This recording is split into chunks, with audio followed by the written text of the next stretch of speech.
नमस्कार, मैं हूं सत्यपाल और आप देख रहे हैं CWB हिंदी न्यूज। शक संवत 1946 विक्रम संवत 2081 आज अश्विन मास के शुक्ल पक्ष की अष्टमी तिथि और दिन शुक्रवार है। तदनुसार अंग्रेजी तारीख 11 अक्टूबर सन 2024। अष्टमी तिथि शुक्रवार को दोपहर 12:07 तक रहेगी। उसके बाद नवमी तिथि लग जाएगी। आज शारदीय नवरात्र का 9वां दिन है और माँ दुर्गा के 9वें स्वरूप यानी माँ गौरी की उपासना की जाएगी। सबसे पहले एक नजर आज की सुर्खियों पर। हरियाणा में सुबह शाम शुरू हुआ ठंड का दौर, 24 घंटे में लुढ़का पारा, बताएंगे मौसम विभाग की ताजा भविष्यवाणी। राहुल गांधी हरियाणा चुनाव में हार से नाराज, बोले नेताओं का इंटरेस्ट पार्टी से ऊपर रहा, हाईकमान की मीटिंग में नहीं पहुंचे भूपेंद्र हुड्डा और उदयवान। हरियाणा में 20,000 सरकारी भर्तियों का रिजल्ट जल्द, आचार संहिता हटते ही हरियाणा SSC ने शुरू की तैयारी। अग्निवीर भर्ती अपडेट, भिवानी में 4 नवंबर से भर्ती, वेबसाइट से डाउनलोड कर सकते हैं एडमिट कार्ड, बताएंगे पूरा शेड्यूल। टीबी मरीजों के लिए केंद्र सरकार ने पोषण राशि में किया इजाफा, अब हर महीने मिलेंगे इतने रुपए। हरियाणा में क्या बन सकता है दलित डिप्टी CM, राजनीतिक गलियारों में शुरू हुई चर्चाएं, बताएंगे पूरी अपडेट। हरियाणा में आज यानी 11 अक्टूबर को नए समय के साथ संचालित होंगे स्कूल, बताएंगे क्या रहेगी टाइम टेबल।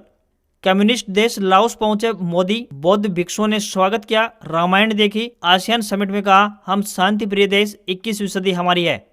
रतन टाटा का राजकीय सम्मान के साथ अंतिम संस्कार, पहले गार्ड ऑफ ऑनर दिया गया, 86 साल की उम्र में निधन हुआ।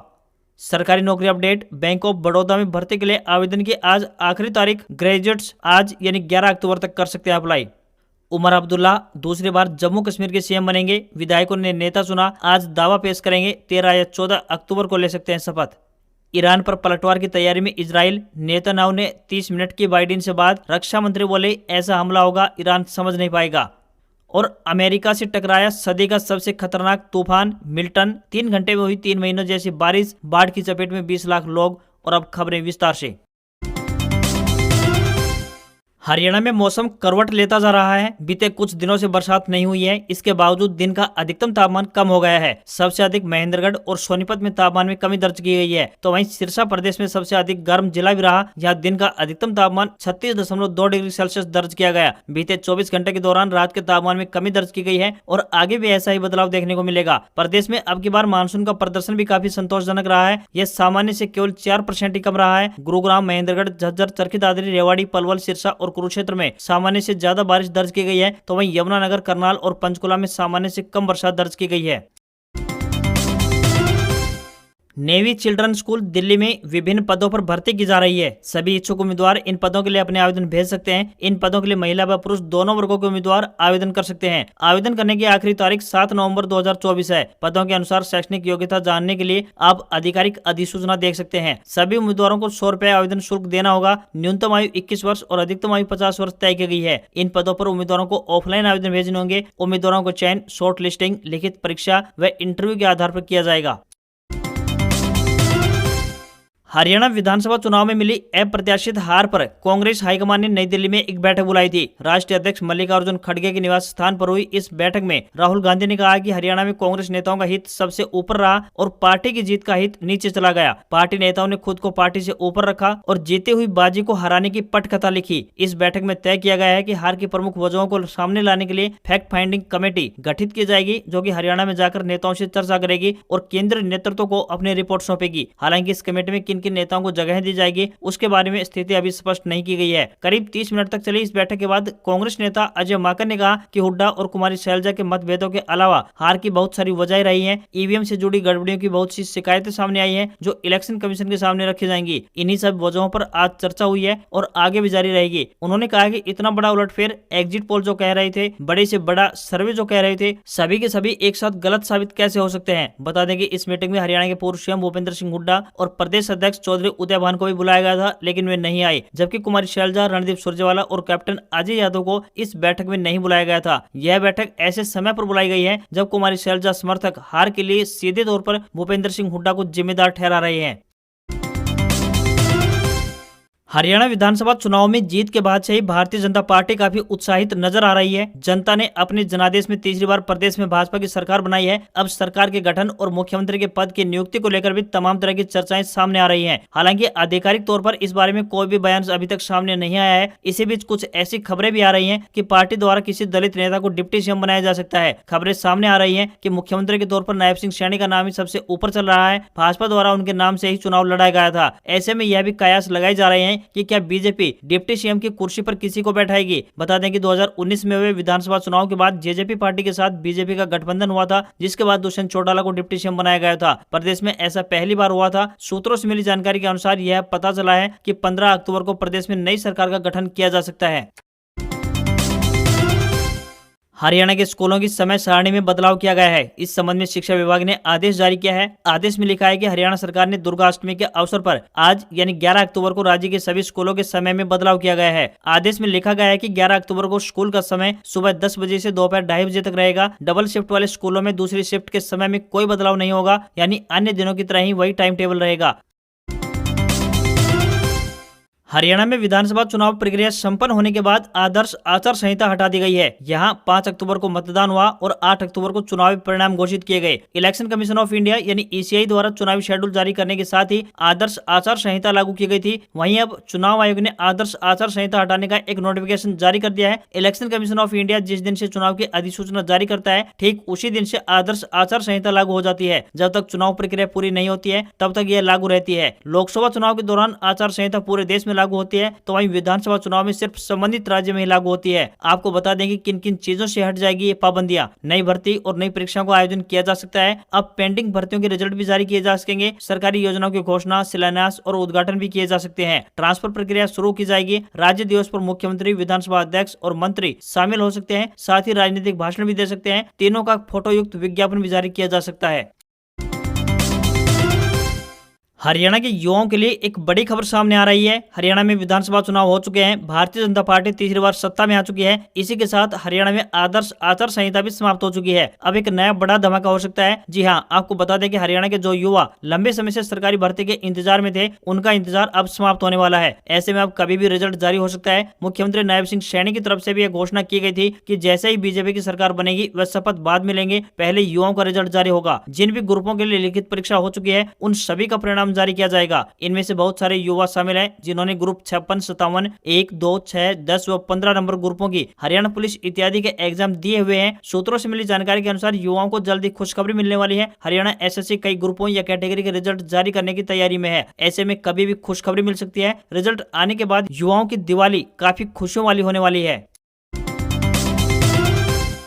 केंद्र सरकार ने टीबी मरीजों को पोषण युक्त भोजन के लिए दी जाने वाली निक्षय पोषण योजना की राशि में बढ़ोतरी कर दी है। इस बढ़ोतरी के बाद अब टीबी मरीजों को निक्षय योजना के तहत अब हर महीने 1000 रुपए मिलेंगे, जबकि पहले यह राशि 500 रुपए महीना थी। यह राशि मरीजों के खाते में सीधी ट्रांसफर की जाएगी। इस योजना को 1 नवंबर यानी हरियाणा दिवस पर पूरे देश में लागू किया जाएगा। फिर चाहे 6 रोगी सरकारी या फिर निजी अस्पताल से इलाज करवा रहा हो, उसे यह सहयोग राशि दी जाएगी। इतना ही नहीं, 18.5 किलोग्राम मीटर से कम बॉडी मास इंडेक्स वाले 6 रोगियों को उपचार के पहले 2 महीने ऊर्जा सघन पोषण अनुरूप योजना के तहत किट भी दी जाएगी। इसमें प्रोटीन और दूसरा अन्य सामान होगा। देश भर से साल 2025 तक टीबी का समूल नाश करने के लिए केंद्र सरकार ने निक्षय पोषण योजना में संशोधन किया है। केंद्र सरकार की यह बहुत अच्छी पहल है।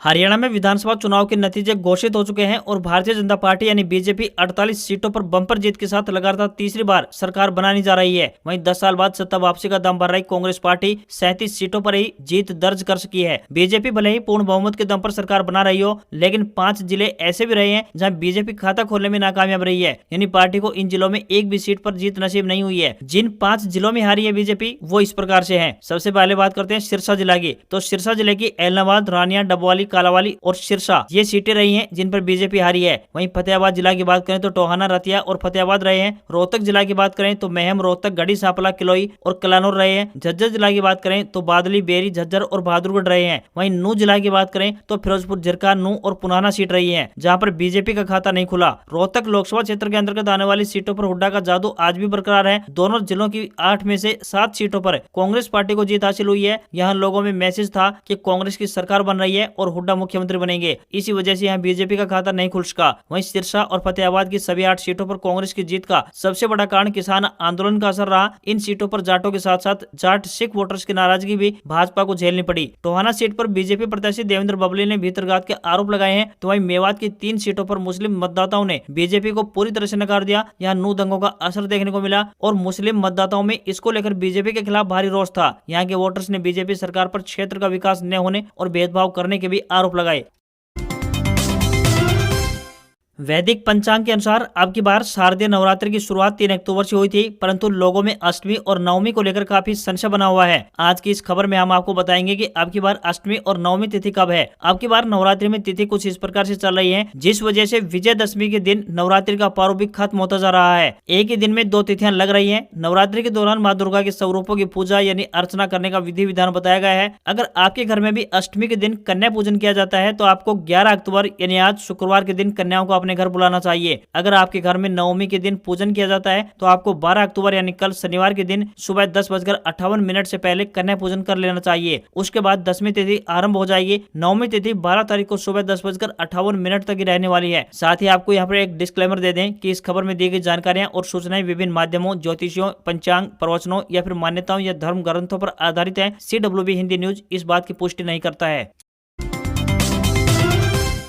अग्निवीर भर्ती योजना के तहत आयोजित ऑनलाइन परीक्षा उत्तीर्ण करने वाले 4 जिलों के अभ्यर्थियों को शारीरिक प्रशिक्षण प्रवेश पत्र जारी कर दिए गए हैं। दादरी सेना भर्ती कार्यालय के निदेशक कर्नल संदीप सिंह ने बताया कि महेंद्रगढ़, रेवाड़ी, चरखी दादरी और भिवानी जिले के उम्मीदवार www.joinindianarmy.com वेबसाइट पर जाकर अपना एडमिट कार्ड डाउनलोड कर सकते हैं। उन्होंने बताया कि भर्ती रैली का आयोजन भिवानी के भीम स्टेडियम में 4 से 14 नवंबर के बीच आयोजित करवाया जाएगा। युवाओं को अग्निवीर बनने के लिए 1600 मीटर की दौड़ लगानी होगी। इसके अलावा कम से कम 6 और अधिकतम 10 चिनअप्स करने होंगे, जबकि 9 फीट डिच को पार व जिग जैग बैलेंस करना होगा। 4 नवंबर को अग्निवीर टेक्निकल भर्ती में जिला महेंद्रगढ़, रेवाड़ी, चरखी दादरी और भिवानी की सभी तहसीलों के अभ्यर्थी भाग ले सकेंगे। आगे के शेड्यूल वेबसाइट पर दिया गया है, आप वहां जाकर पूरी अपडेट ले सकते हैं। जो भी युवा फिजिकल टेस्ट को पार करेंगे उन अभ्यर्थियों का अगले दिन मेडिकल टेस्ट होगा। भर्ती कार्यालय के निदेशक कर्नल संदीप सिंह ने युवाओं से आह्वान किया है कि एडमिट कार्ड डाउनलोड करने में अगर कोई दिक्कत होती है तो भर्ती कार्यालय चरखी दादरी में संपर्क कर सकते हैं। टाटा सन्स के मानद चेयरमैन रतन नवल टाटा का गुरुवार 10 अक्टूबर को मुंबई के वर्ली शमशान घाट पर राजकीय सम्मान के साथ अंतिम संस्कार कर दिया गया। इससे पहले पार्थिव शरीर नरीमन पॉइंट स्थित national centre for performing arts यानी NCPA में अंतिम दर्शनों के लिए रखा गया था। यहां से उनकी अंतिम यात्रा वर्ली के शमशान घाट पहुंची। अंतिम संस्कार के पहले उन्हें गार्ड ऑफ ऑनर दिया गया। रतन टाटा ने 86 साल की उम्र में बुधवार देर रात करीब 11 बजे अंतिम सांस ली। वे मुंबई के ब्रिज कैंडी अस्पताल की इंटेंसिव केयर यूनिट यानी ICU में एडमिट थे और उम्र संबंधी बीमारियों से जूझ रहे थे। केंद्रीय गृह मंत्री अमित शाह, महाराष्ट्र के CM एकनाथ शिंदे, गुजरात के मुख्यमंत्री भूपेंद्र पटेल, मुकेश अंबानी और कुमार मंगलम बिरला समेत राजनीति, खेल और बिजनेस से जुड़ी कई हस्तियों ने टाटा को श्रद्धांजलि दी। अमिताभ बच्चन ने लिखा, एक युग का अंत हो गया। PM नरेंद्र मोदी ने लिखा, टाटा एक दूरदर्शी बिजनेस लीडर, दयालु आत्मा और एक असाधारण इंसान थे। उन्होंने भारत के सबसे पुराने और सबसे प्रतिष्ठित व्यापारिक घरानों में से एक टाटा ग्रुप को स्थिर नेतृत्व प्रदान किया। उनका योगदान बोर्ड रूम से कहीं आगे तक गया। वहीं राहुल गांधी ने लिखा, रतन टाटा दूरदृष्टि वाले व्यक्ति थे। उन्होंने बिजनेस और परोपकार दोनों पर ही कभी न मिटने वाली छाप छोड़ी है। उनके परिवार और टाटा कम्युनिटी के प्रति मेरी संवेदनाएं हैं। वहीं आनंद महिंद्रा ने लिखा, मैं रतन टाटा की अनुपस्थिति को स्वीकार नहीं कर पा रहा हूं। रतन टाटा को भुलाया नहीं जा सकेगा क्योंकि महापुरुष कभी नहीं मरते। हरियाणा चुनाव में कांग्रेस की हार पर कांग्रेस OBC सेल के राष्ट्रीय चेयरमैन और पूर्व मंत्री कैप्टन अजय सिंह यादव ने कहा है कि CM बनने को लेकर नेताओं की खींचतान इसकी बड़ी वजह बनी। उन्होंने कहा है कि जब चुनाव होते हैं तो सबसे बड़ा लक्ष्य जीतने का होता है। उस वक्त मुख्यमंत्री बनने की बातें मीडिया में आती हैं तो वह पार्टी के लिए कोई अच्छे संकेत नहीं है। पहले बहुमत तो आने दीजिए, उसके बाद ही आप क्लेम करें कौन मुख्यमंत्री होगा। इसका फैसला विधायक दल की बैठक में होता है। उसके बाद हाईकमान जिसे चाहे उसका नाम मुख्यमंत्री के लिए मनोनीत कर सकता है। यादव ने नू हिंसा के आरोपी उम्मीदवार मामन खान के चुनाव के वक्त दिए गए बयान को लेकर भी हार का जिम्मेदार ठहराया। मामन खान ने जो बयान दिया वो दुर्भाग्यपूर्ण था। उन्हें जनता से इस बात को लेकर माफी मांगनी चाहिए। उनकी जीत में कोई शंका नहीं थी, लेकिन उनके बयान का असर बाकी जगहों पर पड़ा है। ये बात मैं पहले भी कह सकता था, लेकिन चुनाव के बीच में इस तरह की बातें करना मैंने ठीक नहीं समझा। आपको बता दें कि गांव बीवा में चुनाव प्रचार के दौरान कांग्रेस उम्मीदवार मामन खान ने नू हिंसा का जिक्र करते हुए कहा था कि मुझे पता है कि जब यह कांड हुआ था तब काफी घरों में चूल्हे नहीं जले थे। पता सबको है, वक्त आएगा और सरकार बनेगी इंशाअल्लाह। जिन जालिमों ने हमारे हमारे बच्चों के साथ अन्याय किया है, मुझे एक एक की पता है, एक एक को जानता हूँ जिन्होंने लिस्ट दी है। किसी भी सूरत में बख्शूंगा नहीं, या तो उन्हें मेवात छोड़ना पड़ेगा, या नहीं रहना पड़ेगा, या बाहर जाना पड़ेगा। बता दें कि इस विधानसभा चुनाव में कैप्टन अजय यादव के बेटे चिरंजीव राव को रेवाड़ी से टिकट दिया गया था, लेकिन वो इस सीट पर भी नहीं बचा पाए। उन्हें भाजपा उम्मीदवार लक्ष्मण सिंह यादव ने 28,769 वोटों से करारी शिकस्त दी। सेंसेक्स 144 अंक की तेजी के साथ 81,611 के स्तर पर क्लोज हुआ। निफ्टी में भी 16 अंकों की तेजी रही और ये 24,998 के स्तर पर बंद हुआ। सेंसेक्स के 30 शेयरों में से 16 में तेजी और 13 में गिरावट देखने को मिली। निफ्टी के 50 शेयरों में से 27 में गिरावट और 23 में तेजी रही। एनएससी के फार्मा सेक्टर में सबसे ज्यादा यानी 2.01% की गिरावट रही, तो HDFC bank, Kotak Mahindra bank और एक्सिस बैंक ने बाजार को सबसे ज्यादा चढ़ाया, जबकि इन्फोसिस, सन फार्मा और लार्सन एंड टूर्बो ने बाजार को नीचे खींचा। 10 ग्राम 24 कैरेट गोल्ड का भाव 171 रुपए गिरकर 74,838 रुपए पर पहुंच गया। तो वहीं चांदी की कीमत 308 रुपए गिरकर 88,353 रुपए प्रति किलोग्राम पहुंच गई। दिल्ली में 10 ग्राम 22 कैरेट सोने की कीमत 70,400 रुपए और 10 ग्राम के ही 24 कैरेट सोने की कीमत 76,790 रुपए पहुंच गई है। आज खबरों में बस इतना ही। देखते रहिए आपका अपना हरियाणा का सबसे बेहतरीन news channel CWB Hindi news. नमस्कार। इसी आशा के साथ आपका दिन शुभ रहे।